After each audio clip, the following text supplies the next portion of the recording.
కార్తీక మాసం ఇది హిందూ పంచాంగంలో అత్యంత పవిత్రమైన మాసం. ఈ మాసంలోని పౌర్ణమి రోజు త్రిపుర పౌర్ణమి లేదా శరత్ పౌర్ణమి లేదా కార్తీక పౌర్ణమి అని కూడా పిలువబడుతుంది. ఈ రోజు భగవాన్ శివుడు మరియు విష్ణువు ఇద్దరికీ ప్రియమైనది. ఈ పవిత్ర దినానికి సంబంధించినటువంటి అద్భుతమైనటువంటి కథలు ఎంతో పురాణాలలో వర్ణించబడ్డాయి. వాటిలో ముఖ్యమైన కథలను ఇప్పుడు విందాం. మొదటి కథ. ఒకప్పుడు కైలాస పర్వతం పైన పార్వతీదేవి తన భర్త పరమేశ్వరుని యొక్క సన్నిధిలో కూర్చున్నారు. అప్పుడు దేవతలు, మహర్షులు శివుని దర్శనానికి వచ్చారు. వారంతా పరమశివుని స్తుతించి వందనం చేశారు. కానీ ఏ ఒక్కరూ కూడా పార్వతీదేవి వైపుగా చూడలేదు, ఎవరూ నమస్కరించలేదు. ఇది చూసినటువంటి పార్వతీదేవికి తీవ్ర మనస్తాపం కలిగింది. ప్రభు, నేను మీ పక్కనే కూర్చున్నాను, నన్ను ఎవ్వరూ గౌరవించడం లేదు. వారంతా కేవలం మిమ్మల్నే పూజిస్తున్నారు, మిమ్మల్నే గౌరవిస్తున్నారు, నన్నెవరూ పట్టించుకోవటం లేదు. దీనికి కారణమేంటి అని పరమశివుణ్ణి అడిగారు. ఇక పార్వతీదేవి యొక్క ప్రశ్నకు శివుడు చిరునవ్వుతో ఇలా అన్నారు, దేవి, వారు నన్ను మరియు నిన్ను వేరుగా చూడరు. ఇక అప్పుడే పార్వతీదేవికి ఓ కోరిక కలిగింది. ఇక నేను తమరి యొక్క దేహంలో సగభాగాన్ని పొందాలి అనుకుంటున్నాను, మీరేమంటారు అని అడగ్గా అందుకు పరమశివుడు ఈ విధంగా చెప్పాడు, నీకు నా శరీరంలో సగభాగం కావాలి అంటే ఒక వ్రతం చేయాలి, అది కేదారేశ్వర వ్రతం అని చెప్పారు.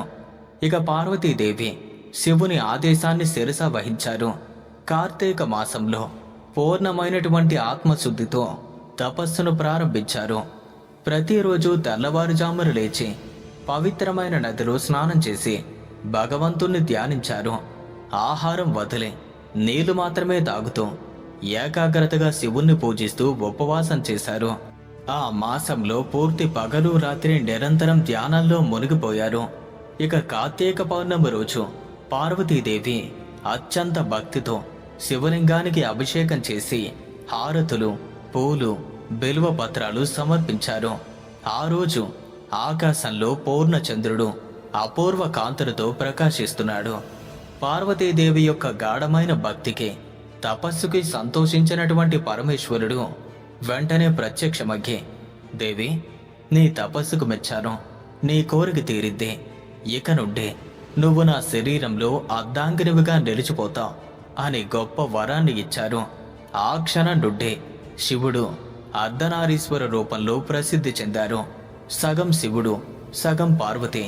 ఈ రూపం పురుష ప్రకృతి ఏకత్వాన్ని, దంపతుల మధ్య సమత్వాన్ని సూచిస్తుంది. కేదారేశ్వర వ్రతం చేసిన పార్వతీదేవిలాగే ఈ వ్రతం చేసే స్త్రీలకు సకల సౌభాగ్యాలు కలుగుతాయని పురాణం చెప్తుంది. అందుకే కార్తీక పౌర్ణమి అనేది ఎంతో పవిత్రమైనదిగాను, ఎంతో శక్తివంతమైనదిగాను పరిగణించబడింది. ఇక కార్తీక పౌర్ణమి వెనుక ఉన్నటువంటి రెండవ కథ. పూర్వకాలంలో తారకాసురుడు అనే మహాసురుడికి 3 కుమారులు జన్మించారు. తారకాక్ష, కమలాక్ష మరియు విద్యున్మాలి. ఈ 3 కూడా బ్రహ్మదేవుణ్ణి తపస్సు చేసి అపారమైన శక్తులను పొందారు. వారు బ్రహ్మదేవుని నుండి ప్రత్యేకమైన వరాన్ని కోరారు. మాకు 3 కోటలు కావాలి, ఒకటి స్వర్ణంతో, రెండవది వెండితో, మూడవది ఉక్కుతో. ఈ 3 కోటలు ఆకాశంలో, భూమిపైన మరియు పాతాళంలో ఉండాలి. ఈ 3 కోటలు 1000 ఏళ్లకు ఒక్కసారి ఒకే రేఖలోకి వస్తాయి. ఆ సమయంలో ఈ 3 కోటలను ఒకే బాణంతో చేర్చగలిగిన వాడు మాత్రమే మమ్మల్ని సంహరించగలడు. ఇక బ్రహ్మ కూడా వరాన్ని ప్రసాదించారు. ఈ 3 కోటలు కలిసి త్రిపురం అని పిలువబడ్డాయి. అయితే త్రిపుర రాక్షసులు అంటే త్రిపురాసురులు వరబలంతో గర్వితులయ్యారు. దేవతలను హింసించారు, ఋషులను వేధించారు, యజ్ఞ యాగాదులకు అడ్డుకట్టలు వేశారు. వారి దురహంకారం పెరిగింది, అనియంత్రితమైంది, విచక్షణ లేకుండా ప్రవర్తిస్తున్నారు. అందరినీ ఇబ్బంది పెడుతున్నారు, ఎంతో మందిని బాధించారు. దేవతలంతా కైలాసానికి వెళ్ళి పరమశివుణ్ణి శరణు కోరారు. ప్రభు, త్రిపురాసురులు ఆ రాక్షసుల బాధను తాళలేకపోతున్నా, వారిని సంహరించగలవాడివి నీ ఒక్కడివే అని ప్రార్థించారు. ఇక కరుణామయుడైనటువంటి శివుడు దేవతల యొక్క ప్రార్థనను అంగీకరించాడు. 1000 ఏళ్లు గడిచి ఆ త్రిపురం ఒక రేఖలో వచ్చే కార్తీక పౌర్ణమి రోజు కోసం ఎదురు చూసి ఉన్నాడు. ఎదురు చూస్తున్నట్టుగానే ఆ పవిత్రమైన దినం కార్తీక పౌర్ణమి రానే వచ్చింది. ఇక శివుడు తన దివ్యమైన రథాన్ని సిద్ధం చేసుకున్నాడు. భూమినే రథంగా మార్చి సూర్యుడు మరియు చంద్రుడిని రథ చక్రాలుగా చేసుకుని 4 వేదాలను గుర్రాలుగా మార్చి బ్రహ్మదేవుణ్ణి సారథిగా నియమించి మేరు పర్వతాన్ని ధనుస్సుగాను, బాణాన్ని విష్ణుమూర్తిగాను ఈ విధంగా అన్ని సన్నాహాలు పూర్తి చేసుకున్నాడు. కార్తీక పౌర్ణమి రోజు చంద్రుడు పూర్ణంగా ప్రకాశించే సమయంలో ఆ 3 కోటలు ఒకే రేఖలోకి వచ్చాయి. ఇక శివుడు తన దివ్య ధనుస్సును విడిచాడు. ఒకే బాణంతో ఏకకాలంలో 3 కోటలు కూడా భస్మమయ్యాయి. రాక్షసులంతా నాశనమయ్యారు.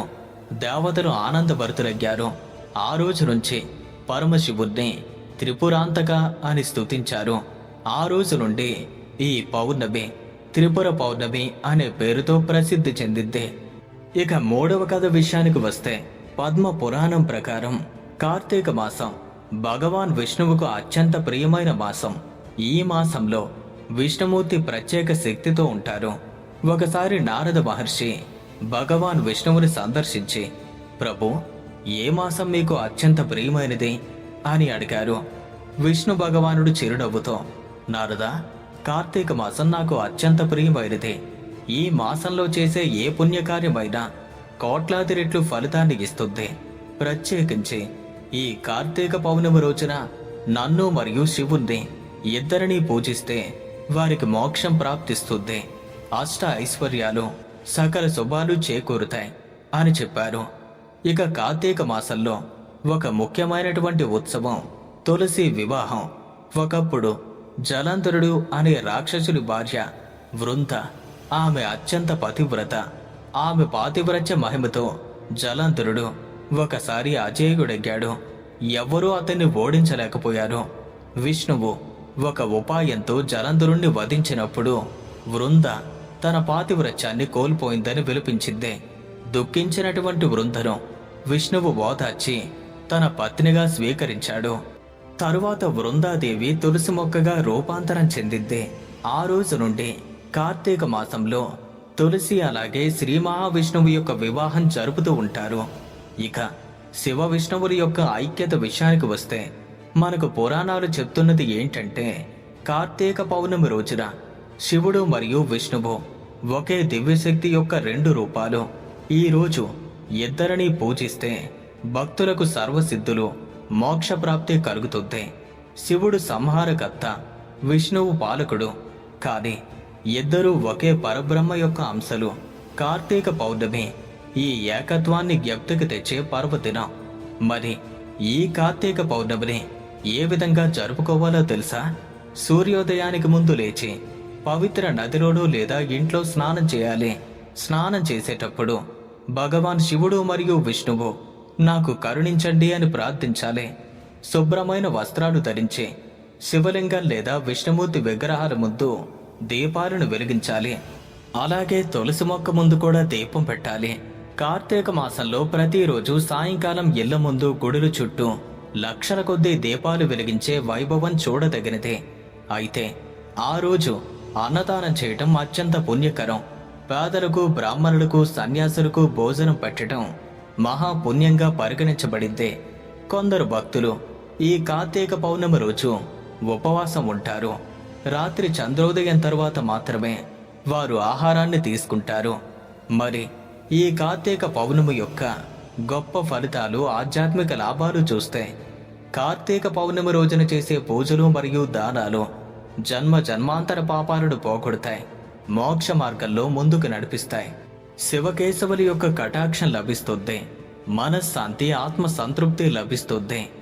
ఆరోగ్యం, ఐశ్వర్యం పెరుగుతాయి. కుటుంబంలో సమృద్ధి నెలకొంటుంది. ధన సంపద వృద్ధి అవుతుంది. శత్రు బాధలు తొలగిపోతాయి.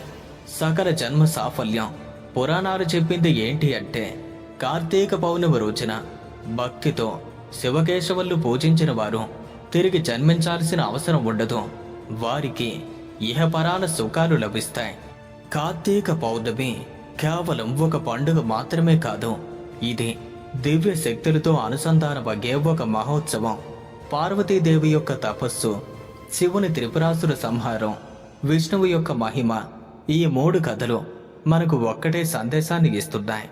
భక్తి, శ్రద్ధ, అలాగే నిష్ఠతోనూ దైవాన్ని ఆరాధిస్తే అసాధ్యమైనది ఏదీ లేదు. ఈ పవిత్ర దినాన దీపాలు వెలిగించి, దేవతలను పూజించి, దానాలు చేసి, జ్ఞానాన్ని పంచుకుంటే మన జీవితం దివ్యమైన కాంతితో వెలిగిపోతుంది. కార్తీక పౌర్ణమి అందరికీ శుభము, మంగళము కలుగు చేయాలని ప్రార్థన. ఈ కథను విన్నవారందరికీ కూడా సకల శుభాలు, అష్ట ఐశ్వర్యాలు సిద్ధిస్తాయి. ఇదే పురాణ వాక్కు. మీకు, మీ కుటుంబ సభ్యులందరికీ కూడా కార్తీక పౌర్ణమి శుభాకాంక్షలు. ఈ వీడియో కనుక మీకు నచ్చినట్టయితే లైక్ చేయండి, షేర్ చేయండి. ఈ వీడియోపై మీ యొక్క అమూల్యమైన అభిప్రాయాన్ని క్రింద కామెంట్స్ రూపంలో రాయండి. అలాగే ఇలాంటి మరిన్ని ఆధ్యాత్మికపరమైన వీడియోల కోసం ఇప్పుడే మన ఛానల్ను సబ్స్క్రైబ్ చేసుకోండి. సర్వే జన సుఖినో భవంతు.